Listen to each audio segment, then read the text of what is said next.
Hezbollah के missile launching सुरंग पर हमला हुआ है। आईडीएफ की एयर स्ट्राइक में सुरंग तबाह हो चुकी है। हिजब के ठिकानों पर आईडीएफ के हमले जारी हैं।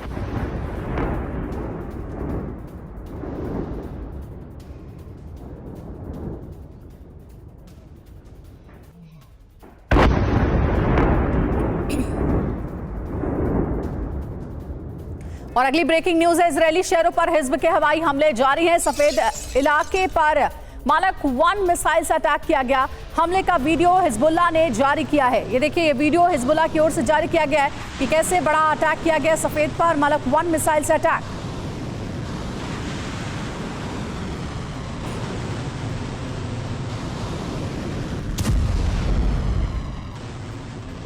और वहीं उत्तरी इजराइल के हाइफा शहर पर भी रॉकेट अटैक हुआ है। इजरायली एयर डिफेंस ने हमले को नाकाम किया। आईडीएफ ने हवा में ही रॉकेट को मार गिराया है।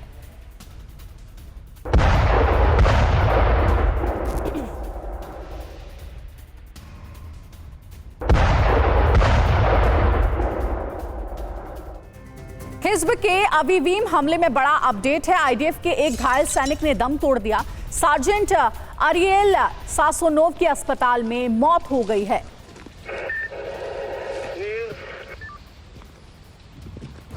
तो ये तस्वीरें आप देख सकते हैं कैसे इस बड़े हमले में एक जवान की मौत हो गई है। सार्जेंट अरियल सासोनोव की अस्पताल में मौत हो गई। इजराइल का ये सैनिक बताया जा रहा है जिसने दम तोड़ दिया।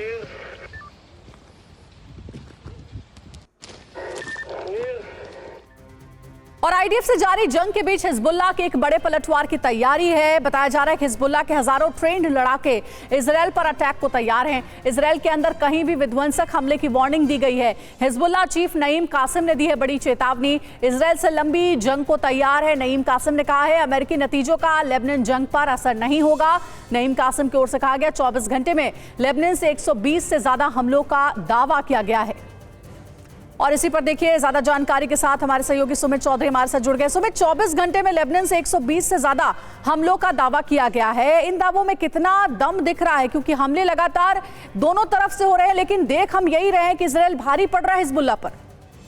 देखिए, बिल्कुल इजराइल के पास जो कैपेबिलिटीज है, खासतौर पे जो एयर स्ट्राइक की कैपेबिलिटीज है, लगातार जो सर्विलेंस की कैपेबिलिटीज है, वो हिजबुल्लाह के खिलाफ हिजबुल्लाह के पास बिल्कुल भी नहीं है। हिजबुल्लाह लगातार मिसाइल फायर जरूर कर रहा है, लेकिन वो मिसाइल उसमें से मुश्किल से आप मान के चलिए कि 2 से 3% ही जाकर इजराइल में कहीं टारगेट करते हैं और उससे इजराइल को ज्यादा नुकसान नहीं हो रहा। वहीं जब इजराइल एयर स्ट्राइक करता है तब निश्चित तौर पर वो पूरे के पूरे आप कह सकते हैं कि बड़े कमांडर्स को या बड़े चेन को बर्बाद कर देता है। हमने देखा कि पिछले 48 घंटे में एक अटैक के अंदर, खासतौर पर नॉर्थ ऑफ लितानी के अंदर या फिर सेंट्रल बेरूट के आसपास के इलाकों में 60 से ज्यादा कमांडर्स को, लड़ाकों को मार गिराया गया हिजबुल्लाह के। और अभी भी कहा जा रहा है कि कल भी जब इजराइल की तरफ से एयर स्ट्राइक्स की गई तब बेरूट या फिर आप कह सकते हैं कि बेरूट एयरपोर्ट के आसपास के जो बड़े आर्म्स एंड एम्युनिशन डिपो थे वो भी बर्बाद कर दिए गए।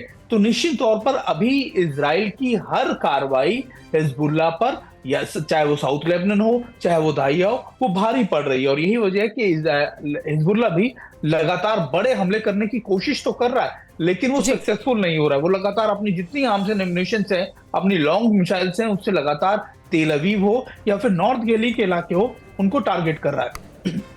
बिल्कुल सुमित, तमाम कोशिशों के बावजूद भी हिजबुल्लाह कहीं ना कहीं इजराइल के सामने कमजोर पड़ता नजर आ रहा है। हमारे साथ आप बने रहिएगा।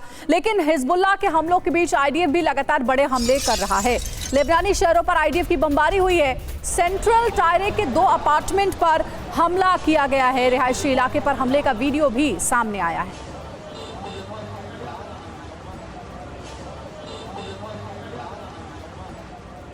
और आइए जानते हैं कि लेबनान के किन इलाकों को आईडीएफ टारगेट करके हवाई हमले कर रहा है। लेबनान में अब तक की सबसे भीषण बमबारी हुई है।